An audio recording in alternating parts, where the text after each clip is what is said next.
Décodeur et profitez de votre chaîne au maximum. Le décodeur plus la parabole sont disponibles à Saint-François, à la Riviera Palmeraie près du collège Saint-Viateur. Au prix unique de 35 000 francs, le décodeur plus la parabole et l'installation. Vite, à chacun son décodeur. Infoline 40 35 15 14 68 14 82 57 et profitez de la chaîne au maximum.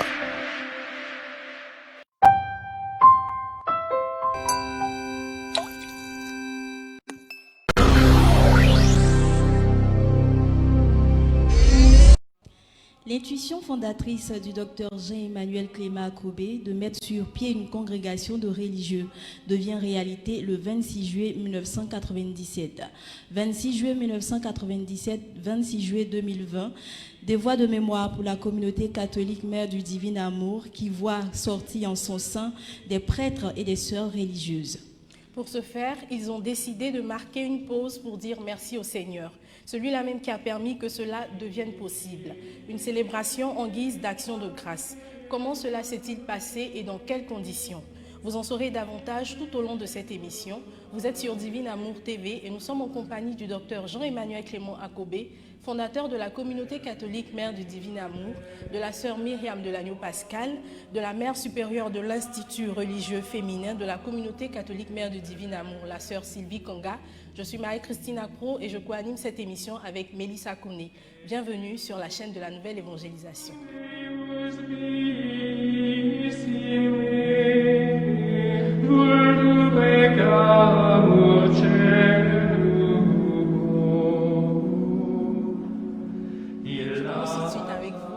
Supérieure pour vous demander quelle est la différence entre une sœur consacrée et une sœur religieuse. Je rends grâce au Seigneur pour ce moment qu'il nous donne. C'est un honneur pour nous et déjà je salue notre Père fondateur pour lui dire merci d'avoir accepté et accueilli la vie consacrée au sein de la communauté Mère du Divin Amour. Par rapport à la question dont vous venez de poser, en ce qui concerne la vie consacrée et la vie religieuse, quand on parle de la vie consacrée, c'est une personne qui répond à l'appel de Dieu. Et cela est aussi valable pour une religieuse. Mais la nature est pareille. Une consacrée, une religieuse, toutes les deux sont consacrées à Dieu. Elles ont répondu à l'appel de Dieu. La différence se fait au niveau de la forme. Parce que dans le cas de la vie religieuse, la sœur qui fait les vœux, elle est sous l'autorité d'une supérieure générale qui a été élue par le chapitre. Or, une consacrée, ce n'est pas le cas. Voilà. La responsable des consacrés peut être nommée. Mais dans le cas de la vie religieuse, il y a obligation qu'il y ait un chapitre pour que la religieuse puisse prononcer ses vœux et que son institut soit reconnu au niveau de l'Église. Voilà. L'explication est bien donnée. Merci beaucoup. Concrètement, dites-nous, c'est quoi le rôle d'une sœur au sein de la communauté, au sein même de l'Église? Le rôle d'une sœur, c'est quoi? Au sein de l'Église, au fait, une sœur, d'abord, elle répond à l'appel de Dieu. Et quand elle répond à l'appel de Dieu, elle appartient à Dieu. C'est d'abord ça. Son rôle, c'est d'être avec l'époux. Donc, être avec l'époux, c'est d'abord ça.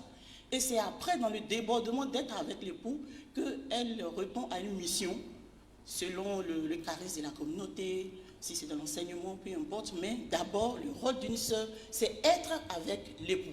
D'accord. Donc, quand vous dites qu'elle répond à une mission, c'est-à-dire qu'elle peut devenir enseignante? Elle peut devenir enseignante, mais ce n'est pas elle qui décide. D'accord. Voilà, qui décide? Voilà, c'est en lien avec la supérieure générale. Et la sœur peut faire des propositions, mais tout en respectant le charisme, parce que toute une communauté a un charisme. Voilà, donc c'est en lien avec le charisme que la sœur peut faire des propositions et aussi la supérieure générale avec son conseil décide que telle sœur sera dans tel domaine qui répond aux besoins de notre temps. Et cela aussi est très important. D'accord, merci beaucoup. Je me tourne vers vous, sœur Myriam. Comment s'est fait votre appel et comment vous avez su l'authenticité de cet appel-là? Mon appel, j'ai coutume de donner mon témoignage en disant que dès mon enfance, j'avais rencontré le Seigneur devant une crèche. Et je voyais ce petit enfant Jésus que tout le monde venait visiter. Et quand je l'ai vu, je me suis dit, quand je grandirai, je vais ressembler à ce petit enfant Jésus. Et au fur et à mesure, en grandissant, j'étais dans le groupe vocationnel.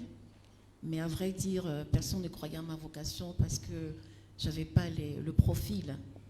Et puis finalement, en 1991, en septembre 91, je suis rentrée dans un couvent de la place comme novice le 7 septembre 1991.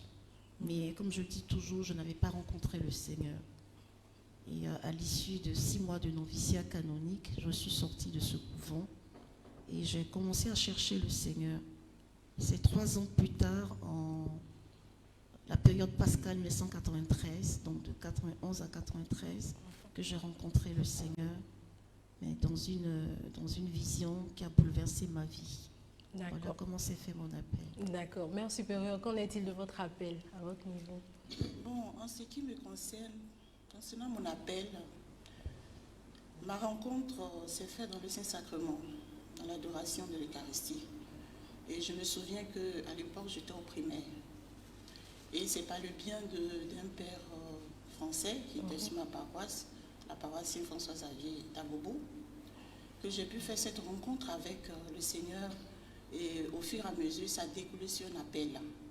Et au fur et à mesure, il m'a aidé à adorer. Et c'est dans l'adoration que le Seigneur est venu se présenter à moi, me disant, je veux que tu sois l'épouse du roi éternel. Amen. Et c'est au fur et à mesure, bon, il y a eu tout un cheminement pour me permettre de mieux discerner si c'était vraiment ce qu'il voulait. Et c'est ainsi que voilà, je me suis engagée dans cette voie. Tout à fait, merci. Je passe la parole à Mélissa. Alors moi, je me tourne vers le docteur Jean-Emmanuel Clément Akobé. Qu'est-ce qui vous a inspiré, qu'est-ce qui vous a poussé à mettre sur pied au sein de la communauté Mère du Divin Amour un institut religieux masculin et féminin? Racontez-nous l'histoire, c'était comment? D'abord, je rends grâce, je suis très édifié par ce témoignage sur cet appel spécifique, parce que par le baptême, nous sommes tous appelés, mais il y a un appel spécifique à se donner de cette façon. Et je dis merci à Dieu pour nos 2 sœurs avec ce témoignage d'appel. D'abord, c'est un groupe. Nous n'avons pas commencé par d'abord l'idée d'une communauté. Ce sont des personnes qui ont rencontré Jésus-Christ dans le renouveau et qui ont commencé à cheminer ensemble. En cheminant, en annonçant Jésus-Christ, en partageant surtout notre témoignage aux autres jeunes, aux autres personnes. Et certains ont senti que c'était le mariage. Certains aussi ont senti que c'était la vie consacrée. Donc la sœur supérieure a défini le mot consacré. Et dans la vie consacrée, il y a des branches, la branche religieuse, beaucoup d'autres branches. Il y a les vierges consacrées. Mais tout cela, ce sont des personnes, comme elle a dit, qui, pas qu'elles renoncent, parce que le mot renoncer au mariage veut dire qu'elles disent non au mariage. Non. Elles ont choisi totalement Jésus-Christ. Et parce qu'elles ont choisi totalement Jésus-Christ, elles ne pensent plus au mariage. Vous voyez, donc c'est l'appel. L'appel qui, j'aimais un chant qu'on dit, oui, c'est le Seigneur qui m'est apparu, je l'ai reconnu et je me suis donné à lui. Donc, c'est un don total, sans partage. Et puisque pas partager, ne peut pas partager avec un époux. Ou pour les hommes, ne peut pas partager avec une épouse. Puisqu'ils sont dans les épousailles éternelles.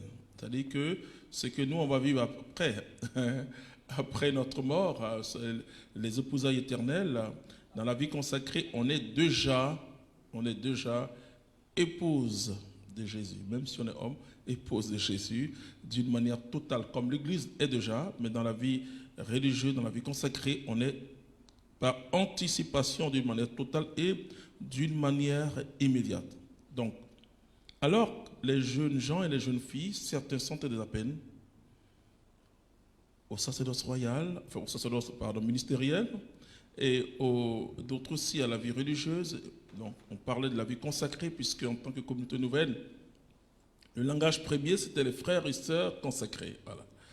Et au fur et à mesure, c'est là où le Saint-Esprit parle, parce que cette branche des consacrés, et c'est pourquoi, par exemple, vous avez vu que dans la reconnaissance de l'Église, de l'Institut, on marque déjà dès le commencement de la communauté. Parce que dès le commencement, en janvier, il y a eu déjà cet appel, mais bon, certains se disaient qu'il fallait encore cheminer vers le mariage, et puis bon, peut-être que le père Guy, par exemple, qui était avec moi dès le début, qui m'a dit un jour, j'hésite, mais bon, comme j'ai une fiancée, on continue, et puis après on verra. Voilà, jusqu'à ce que Dieu précise. Dieu précise, comme l'a dit la sœur, c'est toujours Dieu précise, mais il va graduellement. Donc, alors, on ne s'est pas dit d'abord qu'il fallait mettre des instituts au cœur de la communauté. On s'est dit c'est une communauté où il y a toutes les vocations, tous les états de vie, des personnes mariées, des personnes consacrées. Et parce que toute œuvre dans l'Église se conjugue de trois façons. D'abord le Saint-Esprit, et ce que l'Église appelle les promoteurs de cette œuvre, et l'Église, qui accompagne et qui discerne. Et je me souviens que c'est un évêque que je salue aussi, puisqu'on rend grâce, et c'est vraiment un grand souvenir, c'est Monseigneur Awana, c'est les premiers évêques religieux. Donc, à entrer dans la conférence épiscopale, il m'a dit, c'est vrai, ton histoire de vie consacrée ici. Et si tu faisait un institut, d'abord il m'a dit, il faut qu'elle soit formée, tu dis, bon, mais soit formée canoniquement. Je me souviens de cet évêque qui, lui, a fait des démarches d'abord, puisqu'on était à Yamoussoukro, et pour l'histoire, les sœurs Sylvie étaient à Yamoussoukro, je les ai envoyées. Donc, c'est à partir de non seulement l'Église, et aussi le désir de ces personnes à vivre totalement cette vie dans le Seigneur, que est née progressivement, avec l'aide de l'Esprit Saint de l'Église, l'idée de l'Institut au cœur de la communauté. D'accord, mais en son temps, la communauté était naissante. Oui. Pourquoi ne pas avoir décidé de confier cet encadrement à l'Église et de l'avoir fait vous, en tant que communauté laïque? Oui, et c'était ça la question, parce que vous avez vu que la communauté a gardé sa particularité. C'est vrai, c'est une communauté où il y a tous les états de vie possibles dans l'Église. Et donc cette branche s'est dégagée progressivement. Et je me souviens que parce que dans l'Église, on passe par toutes les étapes de purification. Hein? Je me souviens que je leur dis, comme ça coince, parce que c'est ça l'intuition fondatrice, c'est d'avoir ces personnes non pas hors de la communauté, mais à l'intérieur. Donc, et alors je leur disais, comme ça coince, et qu'apparemment, ça part, moi je croyais toujours, mais si par exemple vous êtes pressé à aller dans les congrégations, et non, elles ont vu les congrégations et elles sont venues. Voilà la particularité de la vie consacrée au cœur de la communauté. Donc, sont venus pour vivre une expérience, d'abord.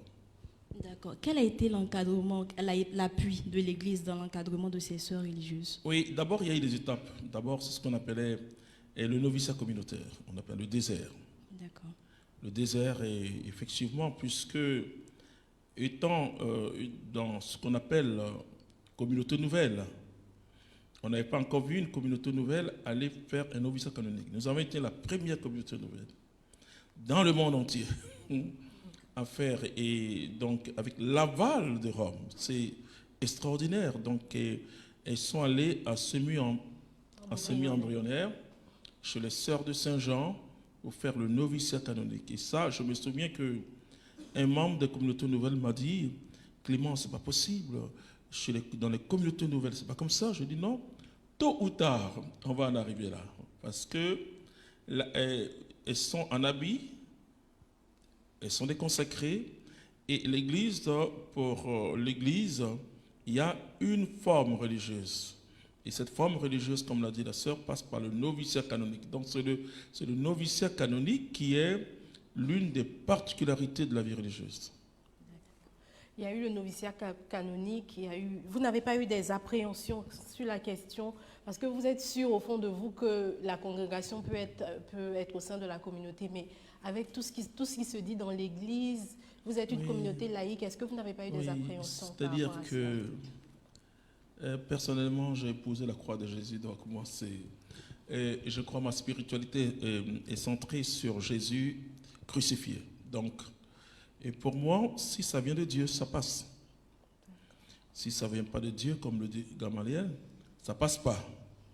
J'avais affaire à des sœurs, et ça je bénis les sœurs, c'est pour cela que pour la vie consacrée dans la communauté, elles sont les doyennes. Et les prêtres qui sont des religieux communautaires n'ont pas l'expérience et la souffrance qu'elles ont vécue. Donc j'avais des personnes qui aimaient Jésus. Et surtout qui entraient dans cette spiritualité qui n'est pas exprimée assez dans cette communauté, qui est la spiritualité de la croix. Et parce qu'elle découvrait que la consécration, ce n'était pas d'abord ce qu'on appelle son haleine, mais c'était d'abord choisir Jésus dans son cœur. Voilà. Et parce que je leur enseignais en disant que de toute manière, si tu l'as choisi dans ton cœur, si tu vis, l'Église est remplie du Saint-Esprit, l'Église va reconnaître ce que tu vis. Parce que l'Église ne reconnaît pas, ce n'est pas les tests que l'Église reconnaît, c'est la vie d'abord. C'est quand la vie intéresse l'Église qu'elle cherche les tests.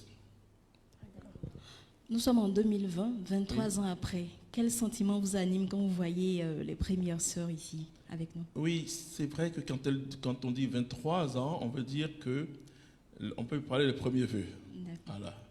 Mais sinon, leur appel est encore très loin. Voilà. Donc, et quand je vois, c'était la partie officielle maintenant, la partie officielle, je rends grâce à Dieu et je les admire.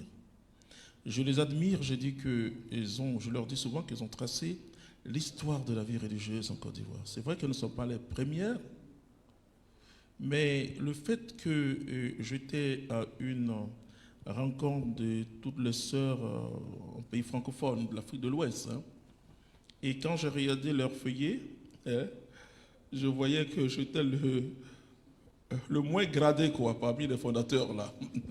Et j'ai commencé à sourire. Ah, Seigneur, où tu m'as mené? J'étais assis là, on dit évêque, et puis bon, un type comme moi. Et quand je dis que ce sont des pionnières, parce que c'est vrai que l'évêque n'a pas besoin de discernement.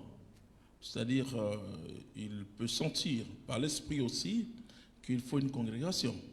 C'est lui qui est l'évêque. Il n'y a pas de problème, il met dans son diocèse une communauté. Mais là, ils ont inauguré ce que j'appelle l'histoire de la vie consacrée en Côte d'Ivoire. Je le dis avec toute modestie parce qu'il faut passer par le discernement, l'épreuve d'abord. Parce qu'une vocation, il y a l'épreuve. L'épreuve de la gloire humaine. Je me souviens qu'il y a des jours où ils allaient au réunion et vous n'êtes pas des religieuses, vous voyez là. Mais ils continuaient à sourire et à vivre surtout, et là, à vivre leur vie religieuse. Et donc, moi, en tant que frère Clément Kobé, qu'on appelle fondateur, j'étais d'abord en admiration. Elles m'ont fait... Ça correspondait au Jésus que moi j'ai choisi. C'est-à-dire, ce n'est pas facile de choisir Jésus. Quand vous choisissez Jésus, ne regardez pas tout ce qu'on peut vous dire en mal, même en bien même, mais regardez le visage de Jésus. J'ai vu des sœurs regarder le visage de Jésus, et je me souviens du 19 mai 2012, tous les frères étaient en larmes pour leur vœu perpétuel, public, parce que c'est un cheminement. Alors je ne peux que rendre gloire à Dieu. Je n'ai jamais douté, parce que pour que je doute, il fallait avoir des personnes qui doutaient de leur appel. Alors, là c'est compliqué. Ou bien des personnes à scandale, c'est-à-dire qui me disent là, s'il y avait des scandales, ils disent bon, enfin, cette affaire, moi je prêche l'évangile. C'est pour que le peuple de Dieu rencontre Jésus-Christ. Ce n'est pas pour les contre-témoignages. Donc, mais j'ai vu des sœurs, vraiment, comme vous les voyez, sont toutes belles. J'ai vu des sœurs qui ont rencontré Jésus-Christ. Et ça correspondait à la vie que moi j'ai choisie, à Jésus-Christ, ce Jésus pour qui on est capable de tout laisser pour le suivre. Voilà. Je me tourne vers la mère supérieure. Comment étaient vos débuts au couvent? Comment ça se passe? Bon, au début, je dirais qu'au départ, comme je disais, d'abord, ce qui m'anime, ce qui nous animait, c'était de vivre Dieu, d'être avec l'époux, celui que nous avons choisi. Et c'est ça qui est, je dirais, l'essentiel pour nous dans cette vie au niveau du couvent. Et il y a la vie communautaire, il y a la vie de prière, il y a le partage, voilà. Et ça, c'est des choses que déjà, même pas dans la vie consacrée, mais au début, en communauté, le père fondateur ne cessait d'attirer notre attention là-dessus. Et je pense qu'avec l'évolution, avec la vie consacrée, la vie religieuse, ça n'a pas été des choses compliquées pour nous. Voilà, mais c'est vraiment avec la grâce de Dieu qu'on continue la marche avec lui. D'accord. Sœur Myriam, partagez-nous un peu votre expérience du couvent. Pardon. En fait, en écoutant le frère Clément parler, je pense que toute histoire sacrée se fait de façon par surprise. Ce n'est pas programmé dans un agenda divin, dans un agenda humain, mais c'est programmé par Dieu. Je crois qu'en l'écoutant, je crois que Dieu a répondu au désir du cœur de ces jeunes filles qui avaient faim et soif de se donner à lui, et que Dieu voulait utiliser pour une nouvelle forme de vie religieuse au sein de l'Église. Parce que ce type de forme de vie religieuse à la fois classique et charismatique, parce que c'est ce que nous sommes, à la fois classique et charismatique. L'habit que nous portons est un habit monastique, mais nous avons une expression charismatique. Nous avons fait l'expérience de l'effusion du Saint-Esprit. Et donc, lui, en tant que laïc, il ne pouvait pas vivre cela, il n'est pas une femme, il est marié. Et donc, Dieu a suscité des jeunes filles qui avaient ce désir dans le cœur, et il y a eu un accompagnement. Il a été le père qui a accompagné, et l'Église aussi a confirmé le désir de ces jeunes filles. En l'entendant parler, c'est ce que je comprends aujourd'hui. Il y avait des jeunes filles qui avaient un grand désir de se donner à Dieu, mais sous la forme charismatique. Sous la forme charismatique, et l'Église ne se reconnaît que dans son langage, c'est-à-dire les vœux. Et donc, on a dû passer par ce... Ma vie au couvent, comme a dit la supérieure, c'est une vie ordinaire, hein, vous savez. Il n'y a rien d'extraordinaire. Il faut se lever tôt le matin, faire les offices. Après les offices, l'adoration, le chapelet. Ensuite, encore une fois, les offices. Si on a un engagement à l'extérieur, on y va. On est aussi de la mission. On a des maisons, des communautés de sœurs où on est en mission d'éducation, en mission d'encadrement, en mission comme infirmière, aide-soignante, enseignante à l'université. Voilà. Donc la vie, c'est une vie ordinaire, mais c'est dans cet ordinaire-là que nous vivons l'extraordinaire. Amen. Amen. Alors, sœur Myriam, moi, ce que je veux savoir, comment s'est fait la transition du couvent à la communauté Mère du Divin Amour? La transition s'est faite, je dirais, après ma conversion, quand j'ai rencontré le Seigneur. 3 ans plus tard, j'ai été emmenée par un homme de Dieu, rencontrer le frère Clément. D'accord. Je voulais rentrer dans une autre communauté, et cette personne m'a conduit chez le frère Clément. Et le frère Clément m'a demandé de rester 1 semaine pour faire une expérience, et depuis, je suis toujours dans la semaine. Amen. Gloire à Dieu. Alors, en son temps, sœur Myriam, toujours en son temps, la communauté était une communauté naissante. Voilà, il devait faire ses preuves auprès de l'Église. Pourquoi avoir décidé de confier votre formation à une nouvelle communauté? En fait, tout est question de foi, d'appel. Moi, quand je rentrais à la communauté, avant que le frère Clément ne m'écoute, j'ai reçu dans mon cœur que c'était ici chez moi. Quand je rentrais là au portail, j'ai entendu une voix dans mon cœur, c'est ici chez toi. Donc il y a aussi l'aspect charismatique, l'aspect prophétique, hein, qui est très important dans une vie. On marche selon une prophétie. Et moi, j'ai marché selon cette prophétie. Quand j'ai su dans mon cœur que c'était ici, c'était chez moi, donc je n'ai plus réfléchi pour savoir est-ce qu'ils ont un cadre pour former. Pour moi, si Dieu dit, c'est qu'il va donner les moyens. Et j'ai toujours été dans cette optique-là. D'accord. Alors, 23 ans après, vous décidez de marquer une pause pour dire merci au Seigneur. Pourquoi maintenant? Parce que je me suis rendu compte que nous, les chrétiens, on ne rend pas suffisamment grâce à Dieu. C'est aujourd'hui, on est content, on a fêté le 19 mai, on est tout content, mais on a oublié notre passé, on a oublié ce qu'on a vécu, on a oublié les petits commencements. Je veux ici ne pas oublier les petits commencements. Je veux ne pas oublier quand personne ne nous connaissait, quand personne ne nous adulait.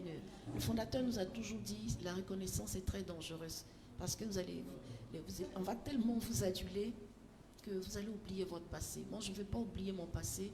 Je veux rendre grâce à Dieu pour ces petits commencements au moment où il n'y avait rien, où il n'y avait pas de reconnaissance. Alors, 23 ans après, quels ont été les faits marquants de votre parcours? D'abord, le premier fait marquant, c'était les premiers vœux. D'accord. Les premiers vœux du 26 juillet 1997. Alors, pour la petite histoire, ça a été une des péripéties. D'abord, Sœur Sylvie et moi, on a fait notre noviciat à Désert, donc 95-96. Donc, on aurait dû faire nos premiers vœux même déjà en 96. Mais il y a eu tellement de péripéties. Ça a été reporté parce qu'à l'époque, les responsables d'alors n'étaient pas pour notre vie religieuse. Et donc, finalement, après plein de tractations, je me souviens encore que même, on a failli faire même nos vœux au sanctuaire Marie-Alain 2 février. Ah Le bon? pauvre frère Clément qui nous annonçait ça, c'était pas facile pour lui parce qu'il pouvait passer pour quelqu'un qui n'avait pas de parole vis-à-vis de nous. Hein. Tout à fait. Mais nous, on lui faisait confiance. Donc, finalement, ils ont décidé qu'on allait faire nos vœux le 26 juillet 1997. Nos parents sont venus. Il paraît même, une sœur m'a rappelé que mes parents même ont fait un communiqué en langue BT. Et les parents sont venus. Et au moment de faire les vœux, le scénario change. Le prêtre, c'est Monseigneur Ziri, je lui ai rappelé ça la dernière fois. Il aurait pu être là, mais bon, il est occupé. Et ils nous ont fait monter dans la chapelle, alors que tous les parents étaient là. Ils nous ont fait monter dans la chapelle. Ça, c'est un fait marquant. Hein. D'accord. Alors, les parents étaient étonnés. Et nous, on était dans le couloir. On était avec Père Raoul, une autre sœur et sœur Sylvie et moi. Alors, dans le couloir, les sœurs, elles étaient en train de pleurer. Elles ne veulent pas faire. Je dis, on va y aller, on va le faire. Le plus important, c'est de faire nos vœux.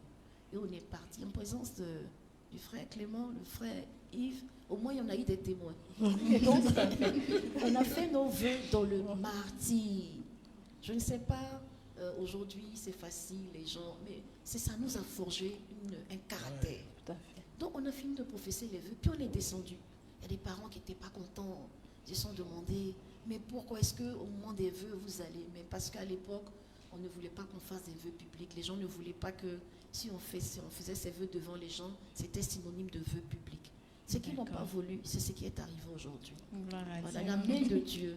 Quand Dieu a prononcé une parole sur toi, quel que soit le pharaon, quel que soit celui qui s'oppose, et si tu restes dans l'obéissance, parce que c'est ce qui s'est passé, notre fondateur et nous sommes restés dans l'obéissance, on a accepté toutes les étapes, tous les abaissements, ce qui fait qu'aujourd'hui, voilà, on a eu la reconnaissance définitive. Gloire à Dieu. Vous avez eu la reconnaissance définitive, mais vous parliez tout à l'heure de toutes les péripéties que vous avez rencontrées. Est-ce qu'à un moment, vous n'avez pas eu envie de retourner à la vie de laïque? Marie-Christine, non. D'accord. Non, D'accord. même pas du tout, même pas 1% de retour. C'est en avant, toujours. Amen. Non, pas du tout. Et puis, on n'était pas si malheureuses, on n'était pas malheureuses. Hein. Oui. Nous, on vivait, ce qu'on a reconnu là, c'est ce qu'on vivait. D'accord. Voilà, on ne nous a pas reconnus dans autre chose. D'ailleurs, on nous a reconnus à partir de ces premiers vœux-là. Les vœux publics qu'on a professés de façon perpétuelle à la cathédrale, c'est sur base de ces premiers vœux-là que nous avons été reconnus. Donc, c'est comme, et le fondateur nous disait, on sera reconnu toujours en l'état.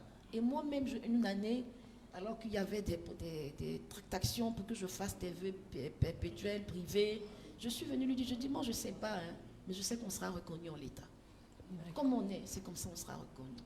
Et donc, je pense que, non, je veux encourager d'autres qui sont en train des communautés nouvelles, qui sont en train des fondateurs, des jeunes filles qui ont peut-être reçu un appel à créer un institut. Il faut passer par l'abaissement. On est passé par l'abaissement, par les humiliations. Mais ce sont des humiliations qui ne nous ont pas cassés. Au contraire, ça nous a fait grossir. Ça nous a musclés et ça nous a donné l'autorité que nous avons aujourd'hui.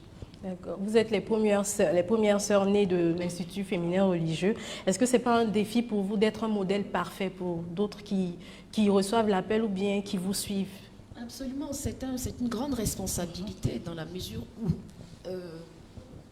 être devancier, être au devant. Le fondateur parle toujours de ces prêtres qui ont traversé le Jourdain, les deux premiers qui ont dû mettre les pieds dans l'eau du Jourdain. Oui, c'est un défi. Là. Je rends grâce à Dieu. On aurait pu ne plus être là, hein, à la communauté Mère du Divin Amour. On est là aujourd'hui. Ça veut dire que on a quand même accompli notre responsabilité. On est des témoins et je pense que le témoignage à lui seul suffit. D'accord. Mère supérieure, quel est votre ressenti concernant cette grâce spéciale que vous êtes les premières sœurs de la communauté Mère du Divin Amour? Je rejoins un peu ma sœur. Hein. C'est vrai que c'est exigeant hein, d'être devant. Quand je rentrais, mon intention n'était pas d'être parmi les premières. Hein. Voilà, c'était pas d'abord ça. Mais bon, la providence du Seigneur a voulu que ça soit ainsi. Mais c'est un défi et je pense que c'est avec l'aide du Seigneur qu'on essaie de donner le mieux de nous-mêmes pour demeurer, pour être vraiment des témoins au milieu de nos sœurs. Voilà. Mélissa? Alors, ma soeur, vous êtes la mère supérieure de l'Institut féminin aujourd'hui. Est-ce qu'il y a une innovation dans la formation des sœurs aujourd'hui par rapport à ce que vous avez vécu? Bon, je dirais que c'est une continuité. Voilà. C'est vrai que, comme le père fondateur l'a souligné, au départ, nous étions chez les sœurs apostoliques de Saint-Jean, voilà, pour la formation au niveau du noviciat canonique. Mais personnellement, je me suis rendu compte que le contenu de la formation, des gens le vivaient. Et ça, personnellement, ça m'a marqué. Parce que les éléments clés qui nous étaient communiqués, d'abord une densité dans la vie de prière, au niveau de la vie fraternelle, et puis aussi le témoignage de vie. Puisque en tant qu'âme consacrée, on a appelé à témoigner de notre amour pour le Christ. Donc personnellement, je n'ai pas vu de différence. La petite nuance, c'est au niveau de cette formation continue. Voilà. Il faut demeurer toujours dans cette constance au niveau de notre appel. Donc ça demande à ce qu'on soit encore plus informé au niveau de notre vie consacrée pour mieux vivre. Parce que si tu n'es pas informé dessus ton appel, voilà, tu ne peux pas donner le mieux de toi-même. Donc c'est dans cette mouvance-là que nous continuons voilà, à nous nourrir du Seigneur. D'accord. Père fondateur, je vais me tourner vers vous pour vous demander le fait que des sœurs et des sœurs religieuses et des prêtres sortent de la communauté. On peut parler de fidélité de Dieu. Oui, c'est la fidélité de Dieu. L'appel est toujours un appel surnaturel, parce que l'appel naturel, c'est le mariage. Hein. Physiologiquement, on est préparé pour le mariage. Mais ressentir un tel amour de Jésus, ça ne s'explique pas. J'étais dernièrement en Martinique en février. Je disais aux consacrés, vraiment, j'ai vu des consacrés d'un certain âge, etc. C'est-à-dire, comme on dit, les vieilles mères. Ouais, et puis les vieux, vraiment, je leur dis, on ne peut pas expliquer l'appel. C'est des mystères, voilà, on ne s'explique pas. C'est Dieu, c'est un don de Dieu. Voilà. Donc, pour moi, ça m'édifie moi-même d'abord. C'est-à-dire, et cette branche est importante pour moi, en tant que d'abord laïque marié, parce que ça me rappelle que finalement, à la finalité, nous serons comme des anges, c'est-à-dire tourner exclusivement vers Dieu. Et donc le mariage manifeste simplement cet amour entre deux personnes, et c'est pourquoi Paul dit que ce mystère concerne le Christ et l'Église, c'est-à-dire que donc, et ça m'a aidé moi-même dans mon mariage à comprendre que le témoignage pour le royaume de Dieu doit se vivre à tout niveau de la vie chrétienne. Donc, quand les difficultés, je vais revenir sur commencer, et j'ai vu des sœurs qui étaient attachées à Jésus. C'est pas facile, là, aujourd'hui, 23 ans après, on parle, c'est vrai, mais elles ont pleuré. Et ils ont pleuré parce que c'était pas facile. C'est-à-dire, c'est comme le don de ta vie, parce que c'est un don. Vous voyez, et en Afrique, on dit, même si le don est petit, c'est un don. Il faut l'accepter et sourire. Voilà. Et on a eu même parfois le sentiment qu'on voulait plutôt des jeunes gens qui ne voulaient pas vivre Jésus, quoi. Et ça aussi, c'est le combat spirituel. Hein? C'est le combat spirituel. Donc, on a eu ce sentiment-là. Mais ces jeunes filles-là ont gardé le regard fixé sur Jésus. Aujourd'hui, quand je dis que ce sont des témoins vraiment de l'histoire de la vie religieuse, parce qu'effectivement, la vie religieuse passe par le discernement de l'Église. Je me souviens encore de Monseigneur Awana, à qui je dis merci. Il m'a dit, Clément, écoute, la vie religieuse dans l'Église, on regarde plus que si c'est pour un institut masculin. Voilà. On regarde les femmes plus. Et on veut être sûr que c'est mûr. Et que ce n'est pas l'euphorie des charismes qui attire. Et que c'est vraiment un appel. Voilà. Et je crois que, avec la joie que je connais du cardinal Coutois, et le jour où il m'a appelé, je me souviens, peut-être qu'elle ne savait pas, il m'a appelé chez lui, on était deux, il me dit vraiment, c'est mûr. Voilà, c'est son mot. Il dit vraiment, c'est mûr et que ça ne peut plus attendre. Je dis, ok. Alors je lui dis, Seigneur, où ça va se faire? Il dit, non, mais écoute, je suis la sage-femme, en même temps celle qui accouche en même temps.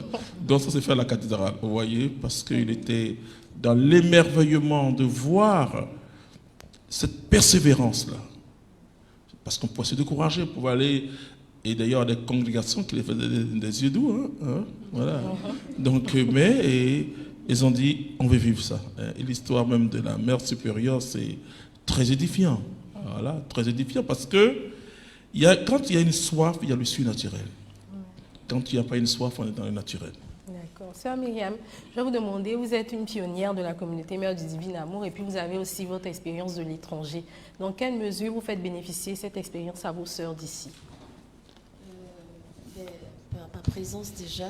D'accord. Je pense que une présence, c'est déjà un charisme de présence. D'accord. Et puis, voilà, par ma présence, tout simplement. Et puis, à chaque fois que je suis sollicitée, je me rends présente. Mais je veux rebondir un peu sur ce que le fondateur a dit concernant les péripéties de la vie religieuse. Je veux me souvenir aussi d'un autre évêque, Monseigneur Mondjo, qui nous a beaucoup accompagnés, qui a cru en nous. Je veux rendre grâce à Dieu pour lui. Je veux rendre grâce à Dieu aussi pour le Père Raymond Coutouin, le Père, vraiment tous ces prêtres qui dans notre parcours. Le Père Abécan. Le Père Abécan, le papa, excusez-moi. Le Père Abécan qui a cru en nous très tôt. Justement, d'ailleurs même on a fait des promesses en 95 avant d'aller au noviciat désert. C'était avec le Père Abécan. Donc voilà, toutes ces personnes qui ont jalonné notre histoire, tous ces évêques qui ont cru en nous, Monseigneur Awana, Monseigneur Vital. Monseigneur Vital aussi, personne. Voilà, Monseigneur Vital, quel évêque encore? Tous ces évêques qui ont cru en nous. Monseigneur Agré. Monseigneur Agré, oui. D'accord. Donc, tous ces évêques qui ont cru en nous, qui nous ont donné le quitus pour que nous puissions aller nous former au noviciat canonique. Il faut savoir qu'après le noviciat désert, nous sommes allés faire un noviciat canonique à Sémier-en-Brionnais. Voilà, c'était très très important pour la Côte d'Ivoire. Et ça nous a fait aussi du bien d'être allés nous former. D'accord. Mère supérieure, hormis tous les noms que la sœur Myriam a cités, à qui vous pourriez dire merci concernant les parents, les amis? Je peux dire merci aussi à Monseigneur Dagori. Oui. Voilà, Monseigneur Dagori, parce que je pense qu'au début, il nous a beaucoup conseillé. Voilà, nous a beaucoup aidé, je pense aussi à lui. Et puis bon, à toutes les religieuses aussi qui nous ont accompagnés. Je pense un peu à Saint-Marie à Ludger. Voilà, ce qui nous a un peu aidé. Et puis nos frères les palotins. Quand nous étions à Yamoussoukro dans le cadre de la formation, ils nous ont vraiment aidés. Voilà, tout ce qui touchait la doctrine et tout, c'était eux vraiment qui nous ont soutenus. Le Père Irénée. Il y a le Père Irénée, voilà. Que j'ai retrouvé en Belgique. Hein. Donc vraiment, toutes ces personnes, vraiment, je rends grâce au Seigneur. Voilà, ils ont été pour nous des personnes qui nous ont aidés à grandir sur ce chemin. Voilà. Je rebondis sur ce qu'elle dit. On a vu vraiment, c'est vrai que c'était nouveau, hein, mais on a vu vraiment des gens qui croyaient en notre vocation, à la vie religieuse. Donc vraiment, qui conseillaient le fondateur sur qu'est-ce qu'il fallait faire pour que ces filles-là deviennent des religieuses. C'était vraiment, on sentait, il y a des personnes vraiment qui se mettaient autour et qui voulaient qu'on soit vraiment des religieuses. Ça n'a pas été facile, mais bon. D'accord. Y a-t-il une différence entre la profession des vœux des sœurs et celle des prêtres? Je sais pas la question. Oui, des prêtres. Ce sont des religieux, les prêtres de la communauté. Oui, de la Ils sont des communauté. religieux. Ils sont des religieux, c'est la même confession religieuse. D'accord. Et comment vous vivez votre vie contemplative de façon générale? Comme je l'ai dit, c'est l'adoration. Vous voyez, D'accord. notre vie contemplative, c'est beaucoup fondé sur l'adoration. D'accord. D'ailleurs, on nous appelle les sœurs contemplatives. Et le frère Clément vient de dire tantôt qu'on compte beaucoup pour lui, parce que pour lui, les sœurs, le premier charisme, c'est de prier pour la communauté. N'est-ce pas? Si, c'est ça. Donc, c'est de prier pour la communauté et prier pour l'Église et pour le monde. Donc, c'est notre premier charisme. Voilà. Le reste, c'est ça que des ajouts. D'accord. Mélissa? Alors, Sœur Myriam, tout à l'heure, vous avez évoqué votre expérience à sémi-embryonnaire. Alors, est-ce que vous pouvez nous raconter comment ça s'est passé? Oh là là, la grande aventure. L'aventure. La grande aventure. C'était je crois, ma troisième fois d'aller en Europe, parce que la première aventure, on était allé en 98 pour prospecter. D'accord. Et il fallait que la congrégation, le fondateur nous a envoyé, il a pris des risques, hein. Il nous a envoyé pour vérifier si la spiritualité des sœurs correspondait à notre vie contemplative. Donc on est parti, on a fait 4 mois. Quand on est revenu, on lui a dit, ah mais vraiment, c'est ça que nous on veut vivre. Il y a le silence, il y a l'adoration. Mais vraiment, c'était juste ça. Et puis après, on est parti. J'avoue que j'ai beaucoup aimé cette communauté, parce qu'il y a une discipline extraordinaire. Les matins, on était réveillés à 5h30. Et déjà, à 5h30, à 5h45, on était déjà dans le chœur, dans la chapelle, pour faire l'adoration. D'accord. Ça m'a marqué, et quand j'ai été responsable de communauté, j'ai appliqué ça. 5h45, on est connecté, on est devant Jésus, le bien-aimé. Après l'adoration, il y a le temps de silence, il y a le temps d'oraison. Il y a le petit déjeuner. Le petit déjeuner est en self, c'est-à-dire en individuel. C'est-à-dire vous pouvez aller manger, parce que c'est une vie monastique, hein, aussi. Et donc on va manger, après on prend un temps d'oraison, c'est-à-dire un temps de prière avec la parole de Dieu. Non, oraison, ensuite la lectio divina, la méditation de la parole de Dieu. Après la méditation de la parole de Dieu, il y a les petits travaux. Les sœurs travaillent énormément, vous savez. Oui, voilà. Donc il y a les petits travaux. Ça va être, chaque sœur est attachée à une tâche. Elle est liée à une tâche. Donc si tu es responsable de la lessive, tu vas t'occuper du linge de toutes les sœurs. Si tu es responsable de la cuisine, tu vas faire la cuisine. Tu es responsable du jardinage, tu vas au jardinage. Donc les tâches sont réparties et on travaille. À midi moins, on sonne, on va faire ce qu'on appelle le milieu du jour. La prière au milieu du jour. Parce qu'on sanctifie les heures. Les religieux sont des personnes qui sanctifient l'ordre temporel, les heures. D'accord. Voilà. Jusqu'au soir, on a les vêpres, ensuite l'adoration, les complis. Voilà. Une belle expérience. Alors, je me tourne vers le frère Jean-Emmanuel Clément Akobé. Comment vous avez convaincu le Vatican de faire naître deux instituts religieux masculins dans votre communauté de laïcs? On ne peut pas convaincre le Vatican. C'était à quoi les armes? Non, c'est le Saint-Esprit. Et c'est vraiment le Saint-Esprit, parce que c'est... Vous savez, parfois, on se chahute dans la communauté, on dit, mais quand on va retrouver Dieu au ciel, il sera en vieux blanc. Parce que c'est incroyable. C'est incroyable parce que c'est presque la première communauté nouvelle à qui Rome donne cette autorisation d'avoir des instituts religieux, un institut religieux féminin, un institut religieux masculin, et dans l'institut religieux masculin, avec possibilité d'incardination, c'est-à-dire que la faculté, pour parler le thème canonique, la faculté d'incardination des prêtres. C'est-à-dire nos prêtres ne sont pas diocésains, ils sont religieux. Et la particularité, c'est que c'est de l'expérience, selon l'Église, d'un fondateur laïque. Voilà. Donc c'est ça qui est la particularité, c'est-à-dire d'un fondateur qui n'est pas religieux. Voilà. On dit, mais c'est comme quelqu'un qui n'est pas médecin et qui veut fonder une clinique. On dit, bon, on fait ça pourquoi? Voilà. Mais comme tout appartient à Dieu et à son Église, donc quand Dieu met une intuition dans votre cœur, c'est pour l'Église, hein, c'est pas pour vous. Hein. D'ailleurs, le thème fondateur, comme je dis toujours, c'est une communauté née par la volonté de l'Esprit Saint de l'Église. Hein. Il y a un catalyseur qui est là, un ouvrier que Dieu ramasse dans la rue, hein, et puis il introduit, mais c'est le plan de Dieu qui s'accomplit à travers l'Église. Et je me souviens que, excusez-moi, je me souviens qu'en 2003, le fondateur est allé au Vatican justement, et il a été très étonné de voir que tous les dossiers de la communauté s'y trouvaient. Et d'ailleurs, il y est allé grâce au nonce apostolique, n'est-ce pas? Le nonce apostolique qui avait pris en main le dossier de la communauté.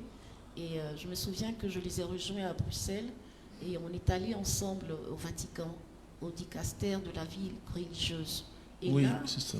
j'ai vu les documents de la communauté, j'ai vu nos photos, les photos que nous avions prises. Donc, on dit que le Vatican était au courant De tout. de toute notre histoire et voulait protéger cette histoire de ces jeunes filles qui pleuraient pour devenir religieuses. Voilà, effectivement. Il y en Et a c'est qui ça. pleurent pour se marier. Nous, on pleurait pour devenir Alléluia. religieuse. Alléluia. Effectivement, parce que déjà, même en 99, c'est le Vatican qui a donné l'autorisation aux sœurs de Saint-Jean, hein, de former les sœurs. Et en plus, le Vatican qui précise que c'est parmi les trois qu'une va jouer le rôle de maîtresse de novice pour qu'elle soit formée selon le charisme.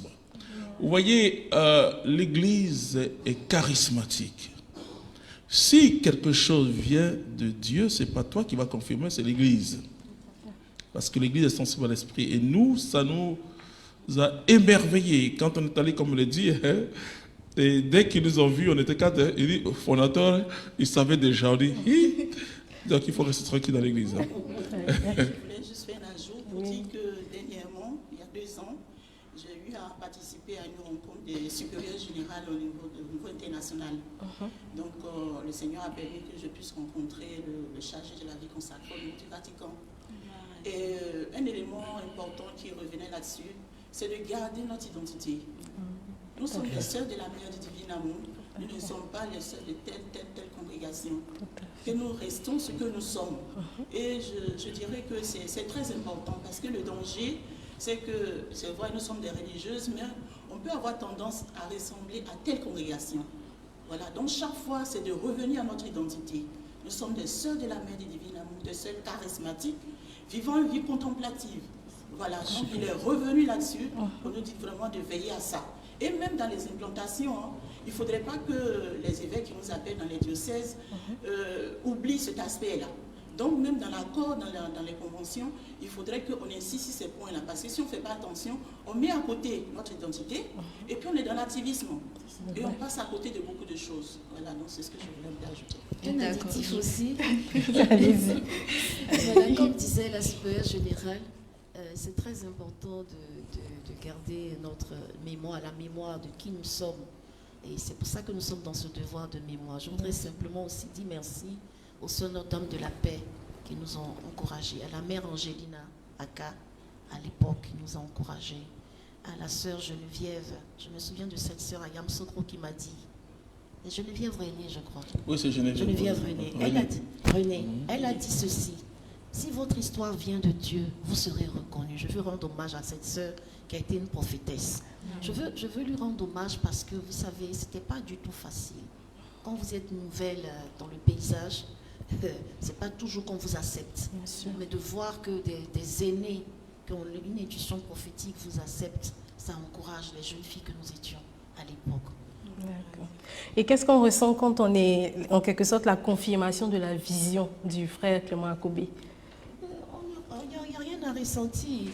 Comme disait la supérieure, nous, on n'a pas prévu d'être les premières. On est arrivé un bon matin, moi je suis arrivée un bon matin en septembre 1999 à la communauté Mère Divine Amour. J'ai trouvé 2 jeunes filles. Et puis voilà, on n'a rien fait pour être là où on est. C'est pas plus grâce. Il n'y a aucun mérite. C'est juste la faveur de Dieu qui nous a mis au devant. Peut-être que Dieu savait qu'il avait besoin de ce type de caractère-là pour commencer. Et il nous a jetés là. Nous, on a été jetés là comme ça. Hein. Vous savez, oui. On a été jetés là. On a été très jeunes. On a eu des responsabilités. On a été jetés à l'eau vite. Hein. Et donc, voilà, il y avait toutes les conséquences aussi d'être jetés à l'eau. Voilà. Bien sûr. Je me tourne vers la mère supérieure. Est-ce qu'il y a une signification particulière des tenues que vous portez? Ah, je dirais oui.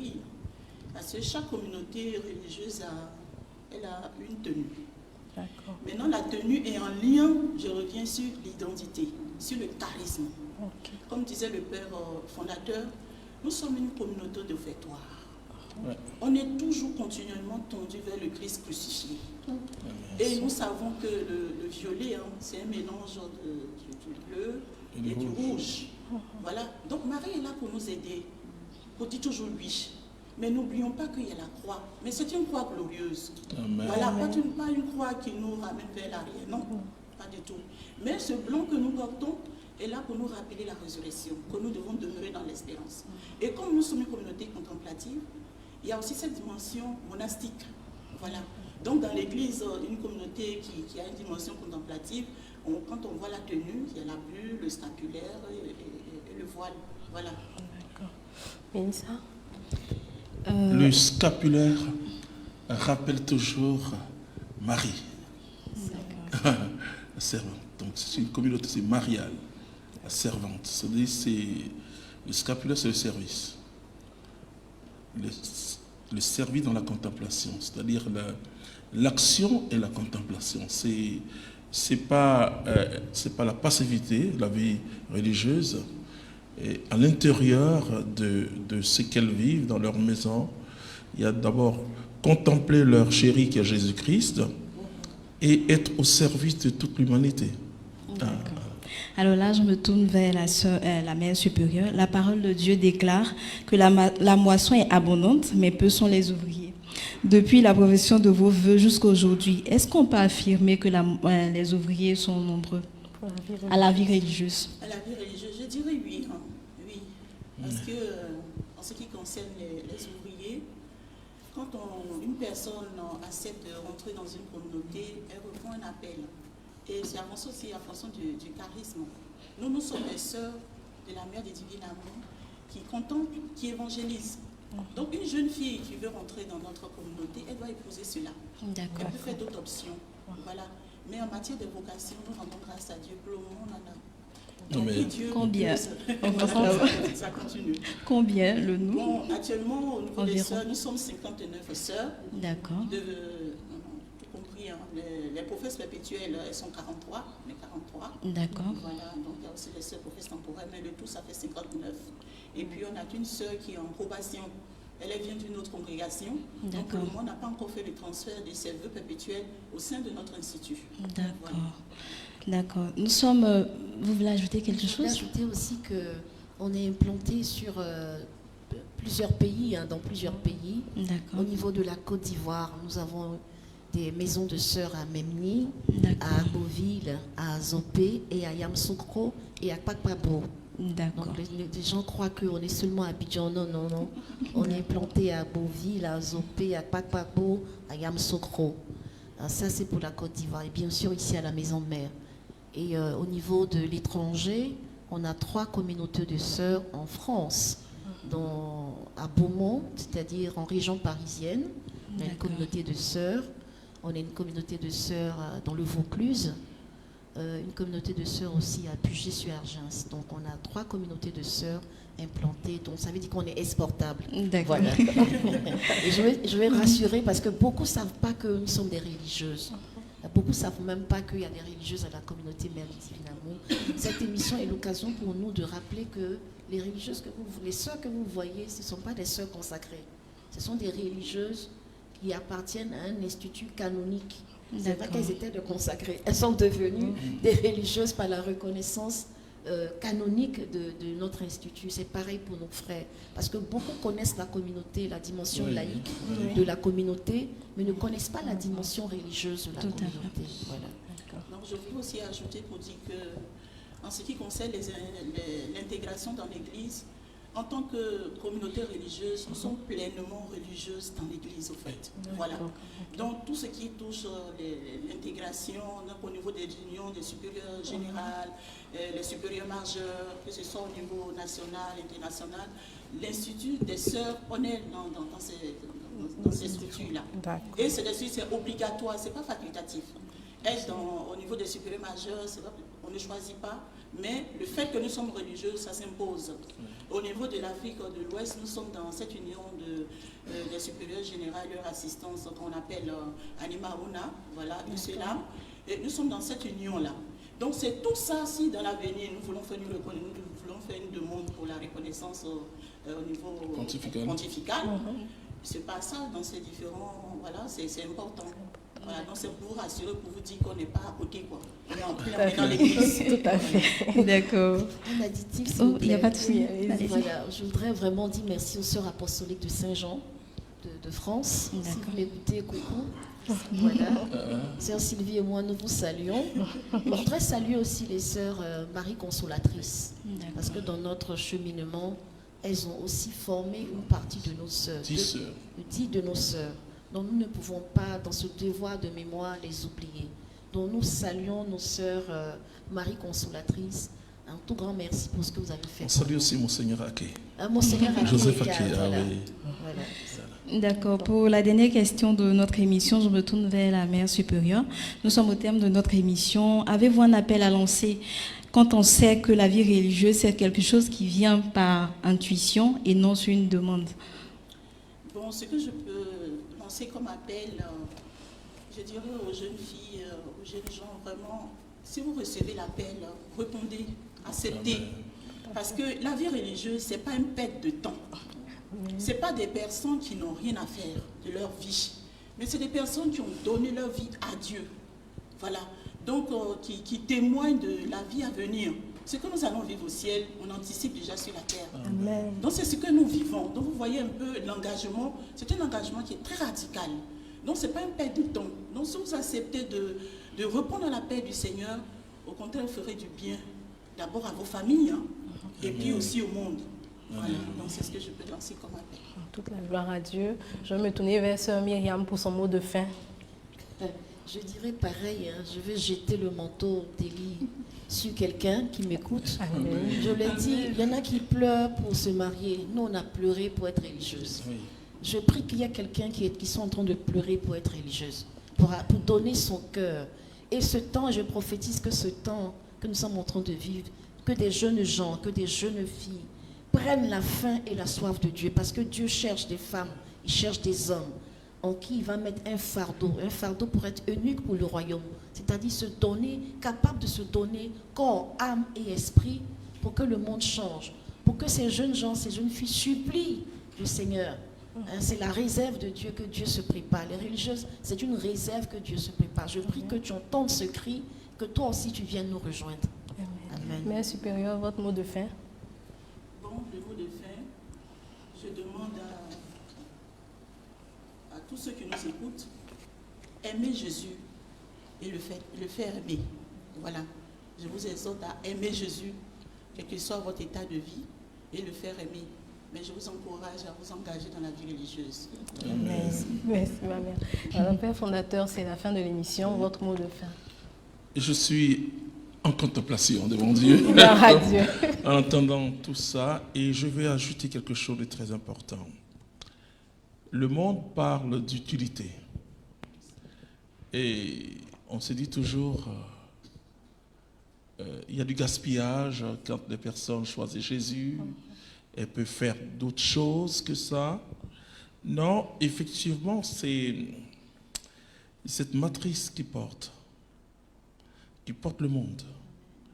Et si aujourd'hui, l'Europe ou ailleurs, d'autres se sont développés, c'est à partir des monastères.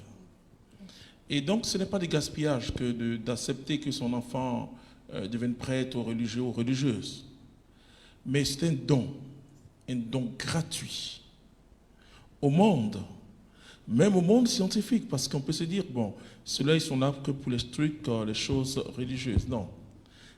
Elles sont là, ou ils sont là aussi, à travers les religieux, pour porter le monde. C'est ceux-là qui portent le monde. Regardez tout ce qu'on vit. Si on ferme tous les monastères, si on ferme toutes les congrégations, si on dit il n'y a plus de célibataires dans le monde, et que tout le monde allait, c'est pas bon, mariez-vous. Moi, je suis père de famille, j'annonce Jésus-Christ, mais quand je voyage, je suis obligé d'appeler mon épouse. Et ce sont peut-être des temps de prière que je sacrifie. Et comme les enfants, bon, il y a tel enfant, ah oui, il y a tel problème, etc. Mais celui, bien sûr, qui est consacré, il a aussi une famille, il a aussi des reconnaissances, mais c'est une vie repliée sur Dieu. Repliée sur Dieu, c'est vraiment une vie qui nous permet de donner la vie aux autres. Vous voyez, se sont engagés dans le célibat qui n'est que dans la vie religieuse, qui jaillit de l'amour plein pour Jésus. Je l'ai dit, c'est très important de le dire aux gens, parce qu'on dit, bon, ce sont les personnes qui ne veulent pas se marier. Non, ça c'est pas oui ou non dans la vie religieuse. C'est je ne peux pas faire autrement. Parce qu'il y en a qui étaient fiancés. Et bon, je parle toujours du Père Guy, je vous moque de lui. Il était fiancé parce que c'est lui qui a affiché. Il a même un jour fait une prière pour ma femme, mes enfants. Bon, je ne veux pas. Oui. Donc, ce n'est pas des personnes qui ont une idée négative du mariage, mais un amour trop plein de Jésus.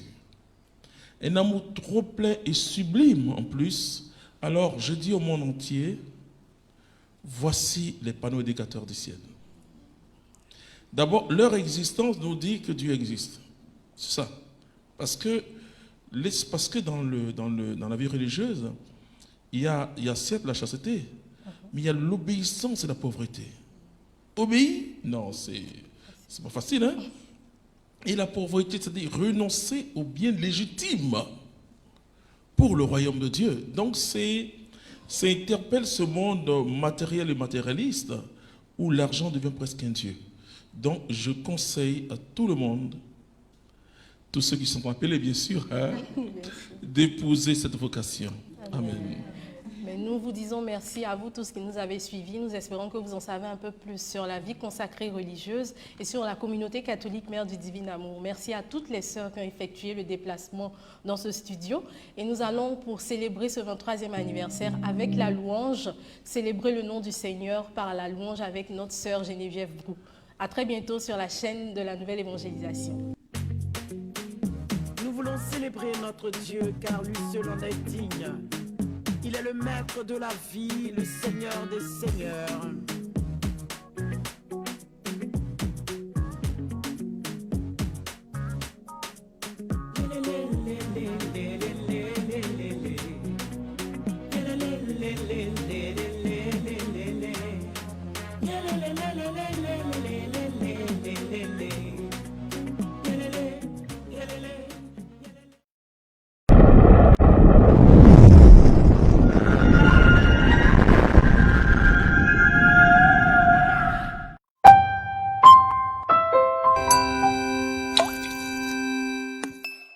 Divin Amour TV est sur satellite. Achetez votre décodeur et profitez de votre chaîne au maximum. Le décodeur plus la parabole sont disponibles à Saint-François.